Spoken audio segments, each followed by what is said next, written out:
Nem könnyű feladat egy olyan nagyszabású és sokrétű könyvet feldolgozni, mint Frank Herbert Dűnéje. A mai hollywoodi színvonalat elnézve pedig szerintem kevesen gondolták, hogy egyáltalán lehetséges ilyen minőségben úgy, hogy a cselekmény nem lesz tele kvótákkal, bénán megírt párbeszédekkel és olcsó, a mai filmekre sajnos gyakran jellemző olyan CGI-jal, hogy leugrik a képről.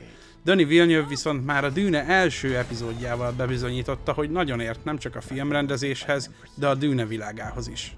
Sajnos a Covid-járvány idején érkezett első részt a forgalmazó berakta a saját streaming szolgáltatásába, ezért én sem moziban tapasztaltam meg az élményt, ettől függetlenül éreztem, hogy valami különleges készült, és rögtön a film után be is szereztem az első könyvet, hogy folytathassam a történetet.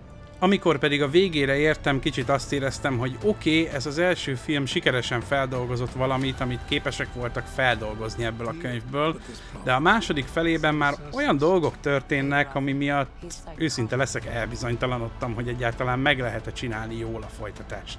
Rá kellett jönnöm, hogy itt bizony sok részlet nincsen kibontva, és a film inkább egyfajta prológus az igazán nagy eseményekhez, amik még várnak ránk.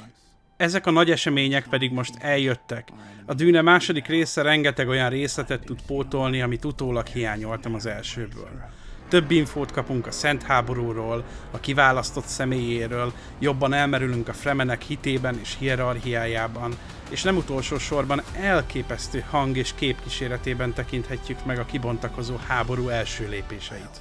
Minden, de tényleg minden elvárásomat felül teljesítette ez a film. És bár nem lesz mindenki kedvence, aki fogékony rá, annak egy igazán nagy, grandiózus moziban lesz része. Ebben az utazásban pedig nagyon erős színészi gárda fog minket végigkísérni. Nehéz is lenne kiemelnem bárkit, mert nem tudnék olyan karaktert mondani, aki nem tetszett. Talán csak Zendaya duzzogó arcából lehetett volna egy picit kevesebb. Nem akarok spoilerezni, de néha nem értem Csáni karakterét. És nem is teljesen ilyen volt a könyvben. Ettől függetlenül összességében tetszett ő is, talán úgy érezték az alkotók, hogy el kell kezdeni megalapozni valamit a következő filmhez. Azóta elolvastam a második könyvet is, és azt mondom, hogy ja, ez lehetséges. Kiemelném még a szereposztásból Austin Butlert, aki egy igazán elmebeteg pszichopata állat a filmben, de az a fajta, aki mellett elhervadnak a virágok és elvetélnek a terhes nők. Az őt felvezető helyszín pedig a Harkonnenek bolygója, a Giedi Prime, ami hát elég jól illik is hozzájuk.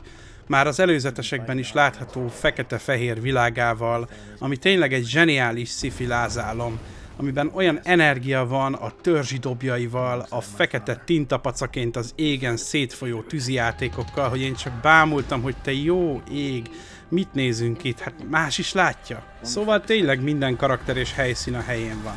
Ki lehetne emelni Stilgart, Jessicát, mindenkit szerettem, és ha mindegyikről elmondanék 5 mondatot, akkor ez egy másfél órás videó lenne, ezért ugorjunk is a következő sarokpontjára a filmnek, ez pedig a sztori.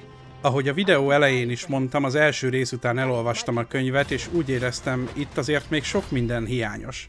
A Dűne második részének története rengeteg ilyet tud pótolni, amiért nagyon hálás vagyok. De még így is vannak olyan szálak, amiket teljesen kihagytak vagy átírtak.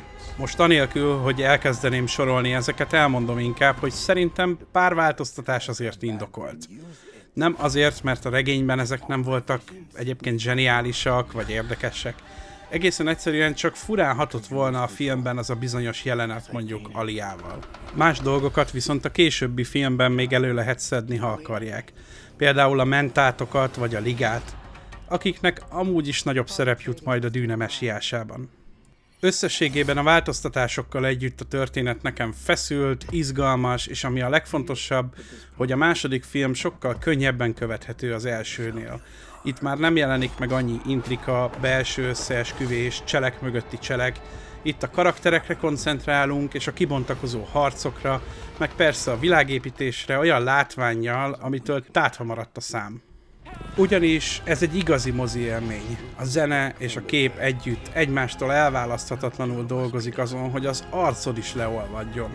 Én komolyan többször a könnyeimet törölgettem a moziterem sötétjében, mert annyira csodálatos, annyira elemi erejű és hatásos az egész film, hogy már lassan én is elkezdtem elhinni, hogy Denis Villeneuve a messiás, és körbe kéne hordozni, hogy mindenki láthassa, hogy láthassák a prófétát.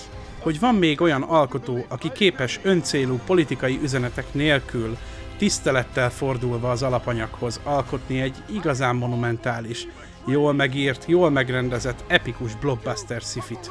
Őszintén szólva nagyon kíváncsi vagyok, mit hoz a jövő ennek a sorozatnak. Elvileg még egy epizódot biztosan ez a csapat fog készíteni, utána majd meglátjuk. Zárszóként pedig pozitív gondolatokkal szeretném befejezni ezt a videót. A rendező szerint nagyon sok fiatal megy el erre a filmre, és ha ez tényleg így van, akkor talán ez lesz az a film, ami kineveli a sci-fi rajongók új generációját, akik már elvárják a minőséget a pénzükért, és nem érik be az olcsó gagyival, amit Hollywood eléjük rak. Legyen így.